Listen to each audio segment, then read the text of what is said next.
I'd like to welcome you to BeMoreNews.com, the news before the news, where we uncover the truth.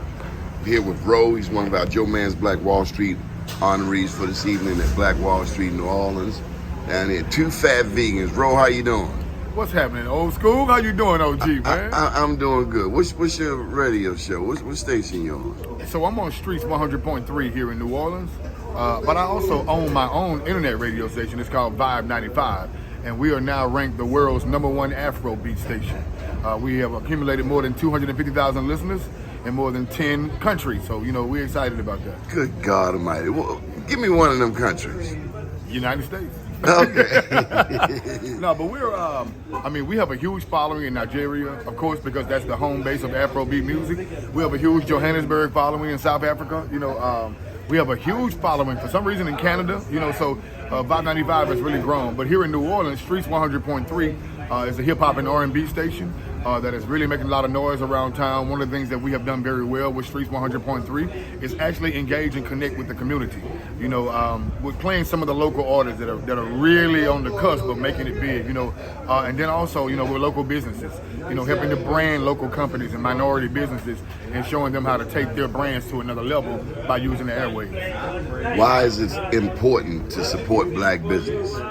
Well, it's important to support black businesses because, so I actually went to Tulsa and did a whole 30-minute documentary on Black Wall Street, and learning so much about the history of Greenwood and what that meant.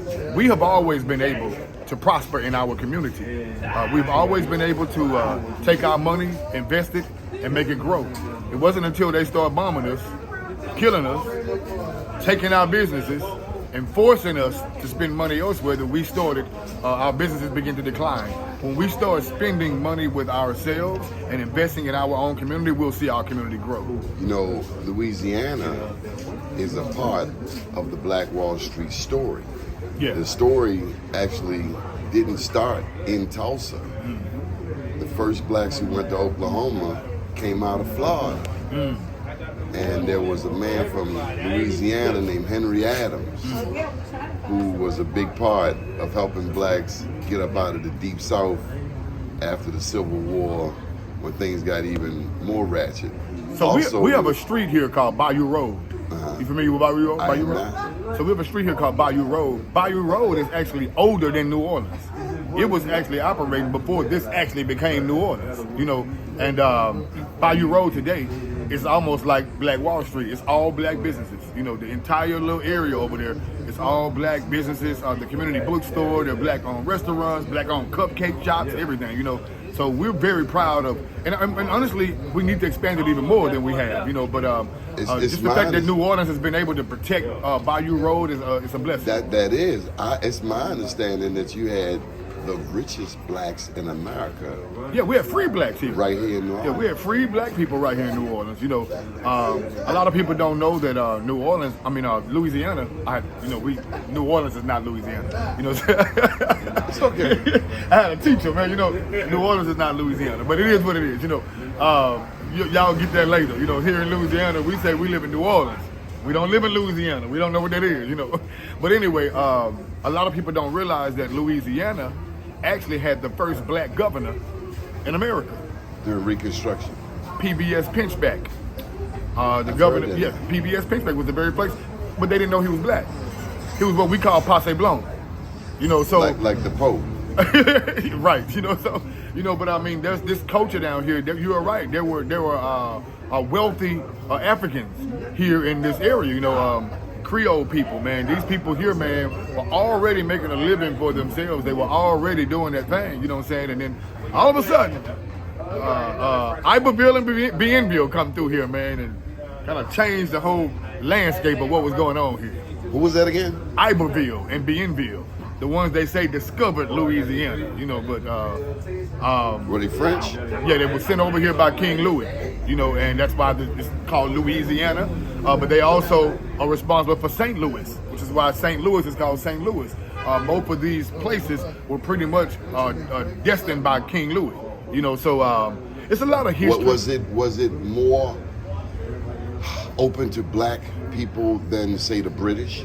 Were the French more? Before before colonization and all of that, I mean, there were free black people here.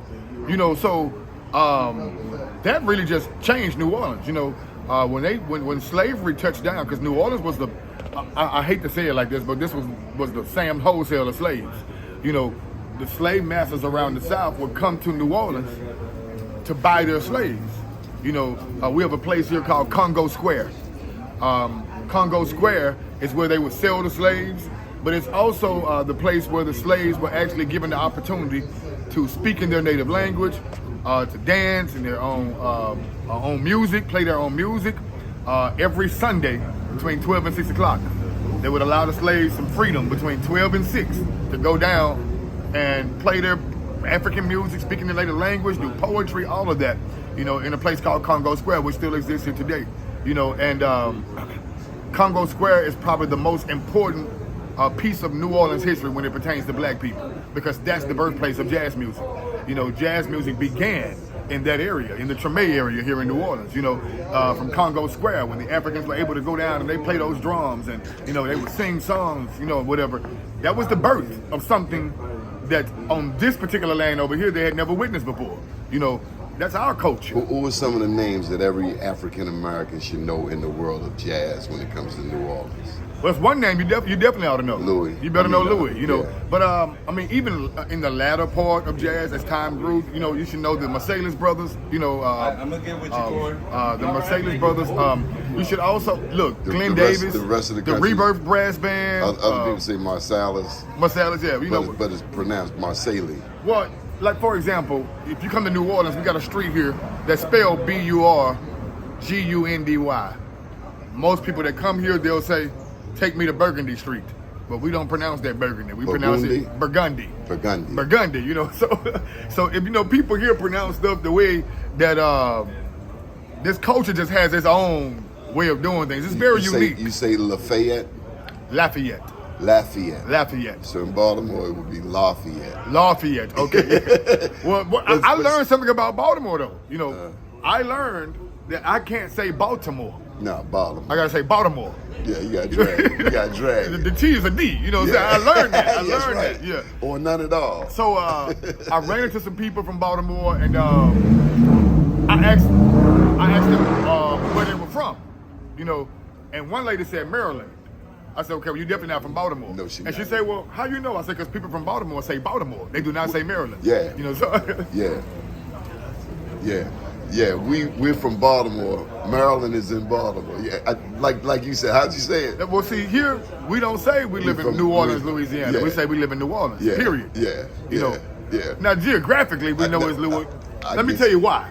Because technically, New Orleans is an island. Pontchartrain. On one side of New Orleans, see, the definition of an island is a body of land surrounded by water. Yes. You know, so New Orleans actually sits in the middle of water. There's Mississippi River on one side, Lake Pontchartrain on the other side, and if you go a few miles down, the Gulf of Mexico is right behind us. We are pretty much an island. You know, so when how you doing, brother? Yeah, man. So when we say that, it's no disrespect to Louisiana, because we love Louisiana, but at the end of the day, this culture is completely different from the rest of Louisiana. You know, if you think about the islands that you're familiar with, Puerto Rico and all the islands you know, those cultures are completely different. Because when you're isolated on an island, you got your own thing, your own way of cooking, your own way of music, your own style of dressing, your own dialect, your own way of doing everything. And it's because when you're secluded and you're isolated from the things around you, you learn how to do it your way. You're not forced to do it the way somebody else do it or the way they do it or how they say over there, because you're pretty much cut off. You do it your way. And you get used to that, and you pass it down from generation to generation. You pass it down, you know, to your children, and your children pass it down to their children. Before you know it, you've created a culture that cannot be duplicated. How can people get in touch with you, bro? How can they follow you? You can follow me. I got a bunch of questions. So I have my own app. You guys can go to either the App Store with the iPhone people or the brilliant people who carry Samsungs and Galaxy devices, the Android people, you know, the brilliant people. You can go to the Play Store, or you can go to why y'all rolling your eyes? You know, I got both. The iPhone haters, they be all over the place. I'm an Android, but I had to, when I turned 55, they gave me a free one, so I went on. Well, see, you know, when your phone can do this, You know. Oh, you got to flip. Come here, Kale. Come here, Kale. Come here right quick. Come here right quick. I need a coalition. I need a coalition. He's an iPhone, man. We got to teach him something, man. Put it out. Put it out, man. Put it out. We got to teach him something, man. We got to teach. See, real business people carry these. Real business people carry computers in their pocket. You know what I'm saying? But no, I have an app. You can go in the Apple App Store or the Google Play Store for Android. Look for Parlay with a period behind it. Parlay with a period behind it. That's my app. My radio station is on there. Everything I do on there. Parlay that's my brand, my company. And you know, people are familiar with hearing parlay when it comes to gambling. You know, but I took the gambling concept of parlay and applied it to life. You know, when you parlay gambling, you'll take one thing and you'll spread it over multiple and have, you know, multiple bets, giving yourself a better chance of winning. Well, in life, we got to do the same thing. You know, you let one door open another door. You let $1 create more dollars.